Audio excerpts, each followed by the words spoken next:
All right, how are we? Let's go. Go ahead. Coach obviously told us about Cam. You guys losing him for the rest of the year. So EJ's come back after being injured earlier, had some big catches on Saturday. Just, I guess, obvious question, how big is it to get him back when you're losing a guy like Cam?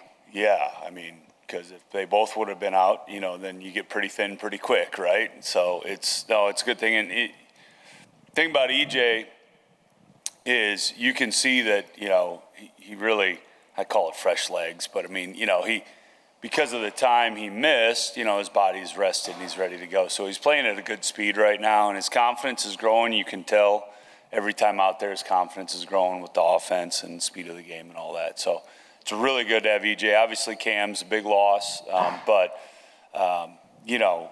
on the flip side of it, Cam is doing the exact right thing. And I told him that too when, he made that decision. I go, let's go get this right. Is what I told him. So, So, did I answer the question? Okay, good. All right, next. I asked Tom about this, but I want to get your take also. Brendan, told us after the game he didn't practice much during the week, and obviously was questionable going into the game. Just how do you feel like he was able to, what do you see from him during the week as he was putting in the mental reps that he kind of talked about, and how was he able to kind of put together a good performance without having the physical practice reps?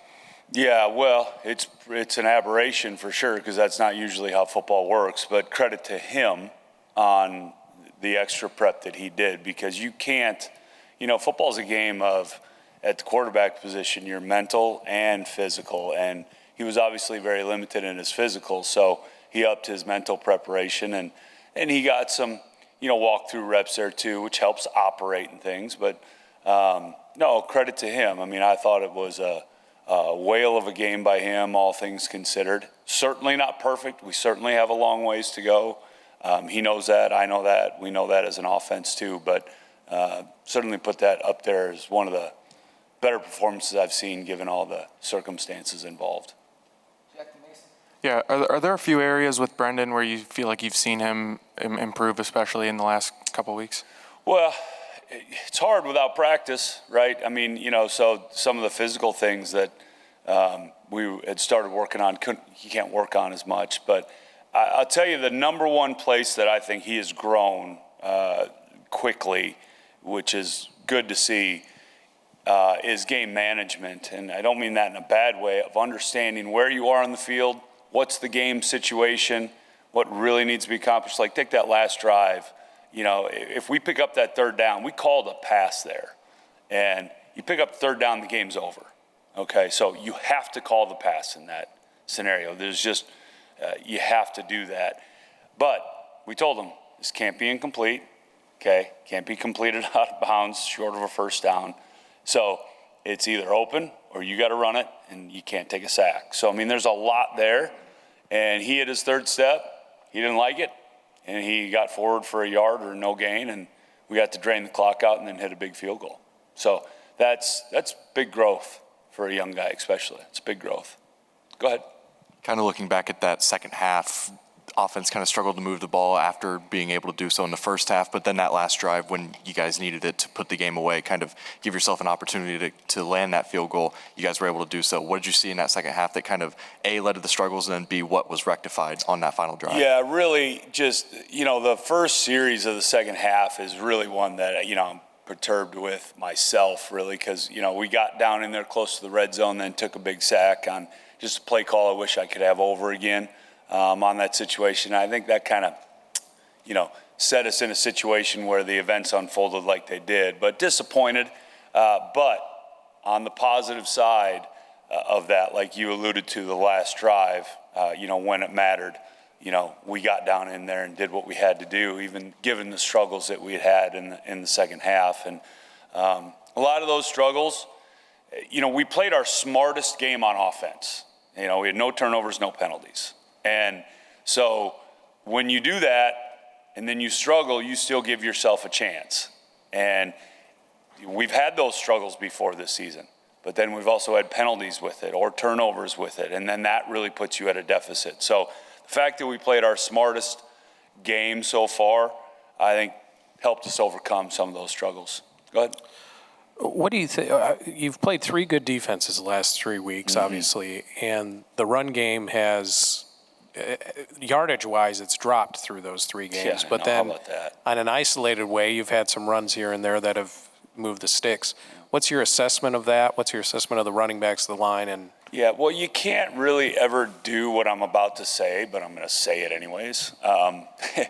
You know, if you take away some of the key sacks, and that sacks yardage in college football goes against your rushing, you know, and you look back at the last 3 weeks, I think it looks different and it feels different. But the numbers are the numbers, so it has gone down. But it has been effective at times. It hasn't been consistently effective enough. And it certainly has not been explosive enough. But that commitment to it, of doing it, I think certainly plays into how we want to play the game as a team. And so we're going to continue to try to get better at that, being consistent and being explosive with it. I still think it's really good to have Josh back. You know, Trent is coming. The O-line did some good things again there in the first half and in the second half in key moments. But consistency, that's what we're looking for. And once you have consistency, usually the explosiveness happens. So when you don't have that first one, the second one's hard to get. I recognize this may not be one of those things you want to say out loud lest it gets spoken into existence, but Brendan, he's only got the one interception. He hasn't had Why are you saying that? Don't say that. Stop it. But when you talk about game management, his ability, I guess, to not, even if maybe the explosive plays come and go, or you know, if the other team has made some adjustments that kind of keep him under wraps passing the ball, not make mistakes, I guess, for a young guy, not get rushed. Is that sort of reflective of the same thing, that he's at very least he takes care of the ball, he kind of just keeps you in situations that give you opportunities to make plays? Yeah, when you're talking about a young quarterback, and that's still what he is, just when you compare reps-wise. I know he's been in the program 2 years, but game reps-wise, he's still very young. You know, the number one thing, like I alluded to earlier, is understanding game situation, okay? Understanding when you need to press it a little bit and when you don't. And he's coming in that area. There is no substitute for reps on that, and with, you know, in a game situation like that. So we're not there yet. Don't get me wrong. I mean, I think there's some, you know, we went over the film yesterday, and there's a lot of situations out there where I think we could have been different from the quarterback spot. But with all that being said, guys, I said it in here when we lost. I mean, that performance by Sorsby was above the line. There's no question. We won. It's above the line. So there's a lot of good things you can build off that. We got to cross the finish line there. With Donovan McCulley, knowing that he's been at receiver only for like a hot minute and his physical tools, you know, what do you project from him, knowing that what he has as innate ability? Well, I don't know. I mean, if I knew the future, you and I can go to Vegas and we don't have to do this anymore, right? Yeah, let's do that.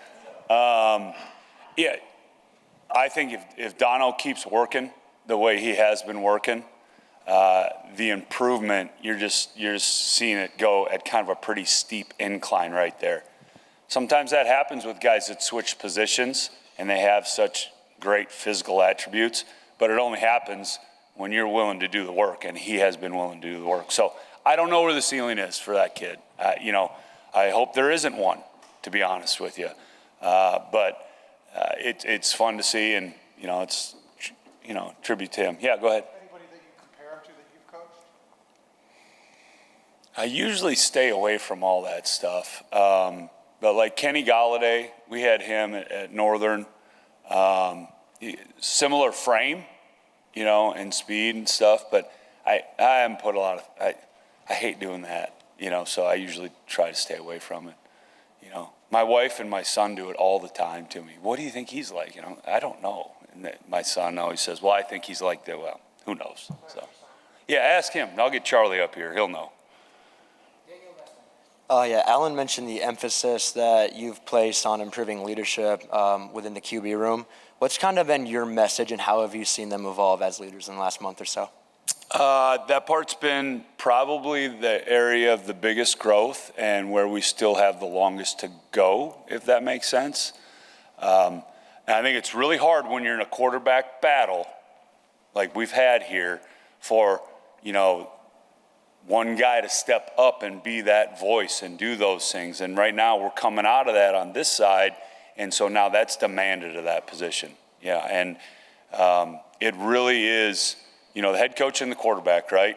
I mean, those are the two positions in football that get talked about the most. And so if you're the quarterback, you need to be the leader and accept all the things that come with that, good and bad. And I think Sorsby's done a good job of that. And we still got a long ways to go with that, but that's been a good job. All right, now what's the last question? I want to hear it this week.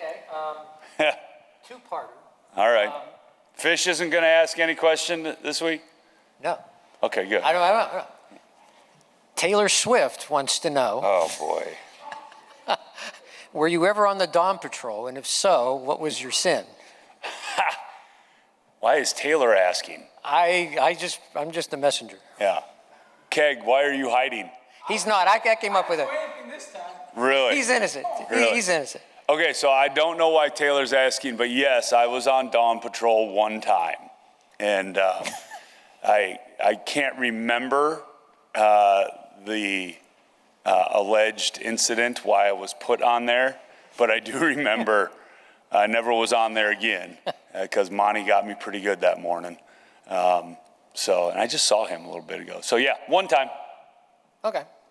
That's it? No, I do have one. Just on Illinois' defense. Yeah. Just your thoughts on. Yeah. Listen, I think this time of year here in the Big Ten defenses, they present problems with personnel and scheme. They run something a little unique, although more teams are kind of copying them because they've had incredible success with what they're doing. So we've seen elements of it, but they have really good personnel. I know they graduated and got a lot of guys drafted off that last year, but it seems like they just loaded them up again. And they have a D tackle that's probably as good as we've faced, and other positions just as good as we've faced too. So it's a good defense, and it's predicated on not letting you run the ball and challenging the pass at every turn they get. So yeah, it's gonna be another tough challenge, but it's the Big Ten. I mean, that's what it is, week in and week out. Nothing else. Fish, you were easy today. All right, see you guys.